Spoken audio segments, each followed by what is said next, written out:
Truman. Every day in Minnesota, more than 100 women are physically abused by their husbands. Some of them end up in emergency rooms. Others just stay home. I'm Cindy Bricado, and today we're going to take a closer look at the problem of wife abuse. Dr. Michael Breen will tell us that the number of reported cases is probably just the tip of the iceberg, that many doctors who see such cases either don't recognize them or don't report them. We'll also talk with a man and a woman who've been on the giving and the receiving ends of abusive relationships.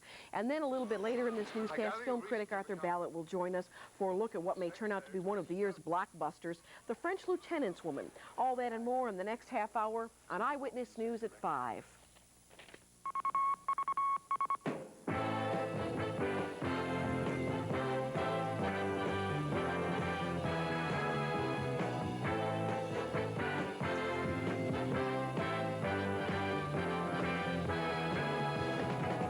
Eyewitness News at 5 with meteorologist Dennis Falcon and newscaster Cindy Bricado.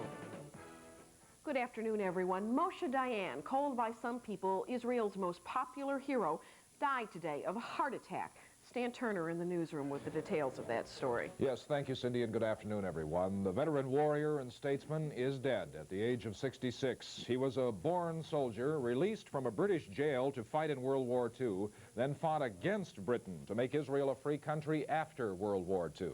The eye patch, the tan gleaming forehead, and the quick grin were virtually familiar to millions of people around the world. The end for Dayan came in a way he probably would not have wished, in a bed in a Tel Aviv hospital of heart complications. Moshe Dayan, dead at the age of 66.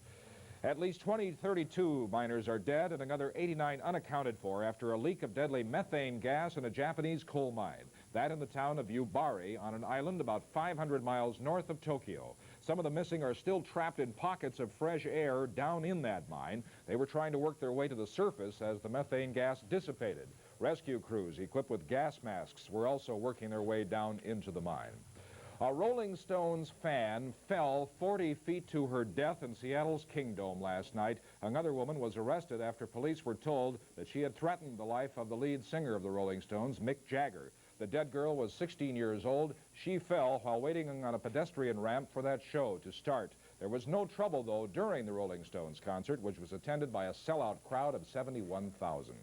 A Monday hearing in the Diane Edwards murder case will be closed. This because of the sensitive nature of the evidence to be introduced at that time. Joseph Turey has been indicted for the murder, the rape, and the kidnapping of Edwards back in 1980.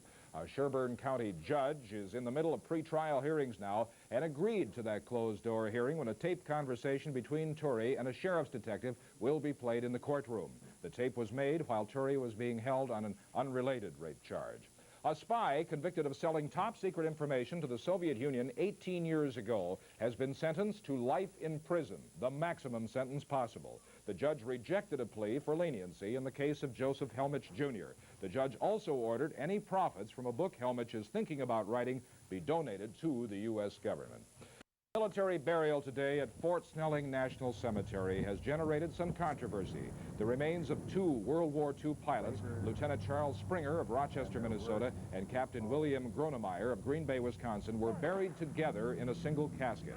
That because the men's indistinguishable skeletal remains were discovered only 1 year ago in New Guinea, where their plane crashed. Mrs. Eva Springer of Rochester objected to the burial, wanting her son to be buried in their family plot. She did not attend today's ceremony. By the way, military policy dictates that in cases where skeletal remains cannot be distinguished, they must be buried in a common grave. As expected, the Air Force announced today that it would shut down its activities at the Duluth Air Force Base. Phase out of that base will begin in January, and it will cost Duluth close to 2,000 military and civilian jobs. Our reporter Ron Cummings was in Duluth today for reaction to the announcement, and we'll have his report tonight on the 6 o'clock edition of Eyewitness News. Some not-so-good national economic news to pass along to you this Friday. Today, the Federal Reserve Board reported a widespread drop in factory production last month In fact, industrial production actually was down 0.8%, and that is more than most economists expected, and it's also the largest production cutback since the lowest point of last year's recession. The Social Security Administration said today that the average worker will be paying almost $100 more in Social Security taxes next year, and if you happen to be paying the maximum, that is, which you're making more than $29,000 per year, you'll be contributing $200 more to the Social Security system. On that note, Cindy, I give it back to you. All right. Thank you, Stan. Right. In a moment, we'll take a look at a problem that professionals say is far worse than most people realize, spouse abuse. In a moment, we'll hear from a man who abused his wife and a woman who was beaten throughout her 24-year marriage. They say they lived this nightmare for years without realizing that such behavior isn't normal. Perhaps you've called police in the middle of the night, awakened by the sounds of slaps and carrying on in the next apartment. Or maybe you've been shocked when friends you always thought of as the perfect couple break up and go public with tales of beating and verbal harangues. The problem is prevalent in every level of society, so prevalent, in fact, that tomorrow has been declared a National Day of Unity for battered women. Today, Mayors Latimer of St. Paul and Fraser of Minneapolis did their parts locally by signing proclamations to that effect. And now we're going to take a closer look at the problem of spouse abuse. It is not a problem that is easily understood. In fact, some women that we have labeled battered wives don't even realize they're being abused, even after repeated trips to the doctor for the beatings they've taken. And some of the men who administer those beatings don't think they have a problem. Marcia Fleur talked to two such people who've gone to the Domestic Abuse Project in Minneapolis for help when they finally did realize that the roles that they had been playing. Here's her report. We'll call them Mary Conant and Bill Arthur, people who came separately to the Domestic Abuse Project for help and represent opposite poles of the same problem. Mary's 24-year marriage began and ended with a beating. Bill, a successful attorney, didn't realize he was a wife abuser until his 13-year marriage was all but over. They have asked that we not show their faces or use their real names, but they want their stories told. I've had to go to the doctor. I was never hospitalized for it. But things like split lips, concussion, had the gun to my head several times. That was frightening, with 4 children around. And they would, you know, you don't know where to turn there because all 4 of your kids are right there and the gun is all loaded and pointed at your head and you don't know who's going to be the first one to be shot. It was just really terrifying. You just feel like there's just no other way, so you have to put up with it. And if you're good enough, maybe the next time he won't get so mad. Or maybe if you keep the kids quiet enough, or if the house is clean enough, or if the food is hot enough or cold enough, or whatever. It's all these ifs. When I look back over my marriage of 13 years, way early on in the marriage, when there were arguments or fights, I oftentimes became very loud and very verbally abusive. There were many times when I would physically grab my wife by the arms and squeeze her so hard that I would leave marks on her arms. There were times that I slapped her. I can recall her running out of the house one time and my going out and beating on a car window almost to the point of breaking it. And subsequently, in later years of the marriage, there were several occasions in which I physically struck her.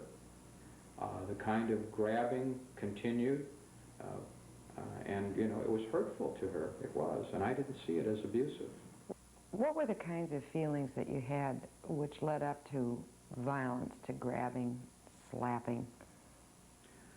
Oftentimes feelings of being hurt, or threats of being abandoned, or when I felt like I was being controlled, overly controlled, or especially when I felt I was losing control of the situation. In other words, I no longer could control my wife, and therefore the ultimate method of control was to be abusive.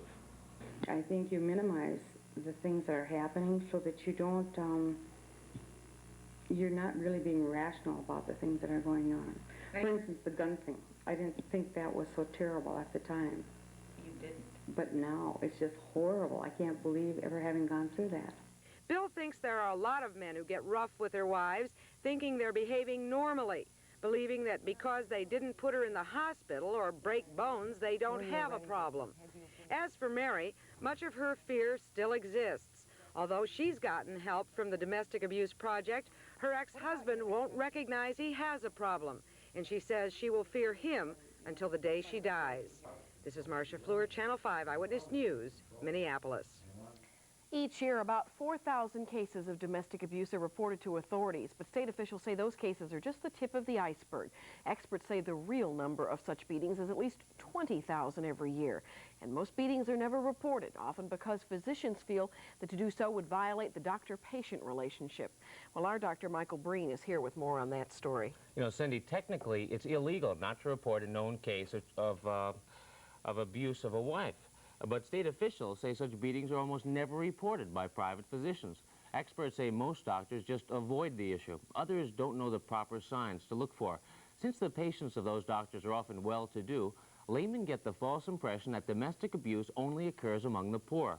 Those patients usually end up in emergency rooms. That's the source for the vast majority of reported beatings. Doctors there can be more outspoken because they'll never have to confront patients or their husbands again. Private physicians have to be more cautious. As a result, they report only 5% of the cases that reach the state's domestic abuse center. Experts say those doctors will sometimes ignore an obvious beating and treat a different problem. The one thing that we're finding most detrimental on the terms of physicians is that a woman comes in and says, geez, I'm really stressed, I'm nervous, I can't sleep, again, because of the violence, and so they often prescribe tranquilizers. How often is this, that a physician will treat domestic abuse by tranquilizing the woman? Oh, I think it's probably quite frequent. A number of women who come into shelters have said that this has been the response of the physician. Arsdorf says police officers are even less understanding than doctors. She says police rarely arrest abusers, even though a new law requires they be picked up.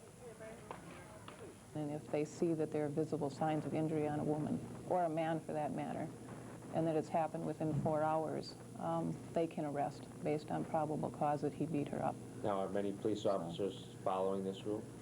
No. But while most professionals still ignore domestic abuse, more and more are starting to confront it. Among doctors, that's partly due to a new medical specialty called family practice. Family practitioners treat not just patients, but entire families. What's more, psychological problems are treated as well as physical problems. If the doctor is the person that the woman came to for help, ostensibly for my possibly broken cheekbone or the laceration that needs sewing, if I'm dealing with the help of that problem, the problem includes the situation that gave rise to it. Now, Cindy, about 40% of the students graduating from the University of Minnesota Medical School are going into family practice.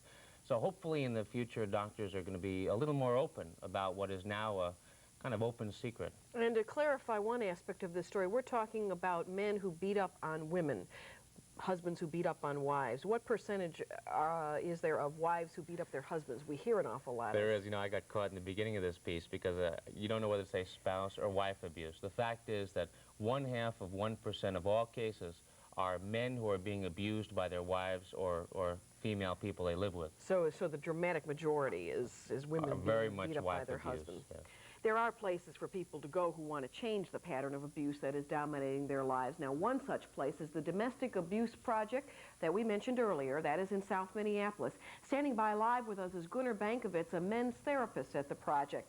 Now, what have you learned that causes men to become abusive? What we've learned, it's generally a response to stress. It's a learned response, and they learn to identify most physical and emotional tension as anger, and they act out that anger by striking out against other people, and in this case, primarily their wives. Can this be treated? Yes, it can. If the response is learned, we can work with the men to relearn the response, to be able to understand the buildup of tension and intervene in that process by using certain alternatives.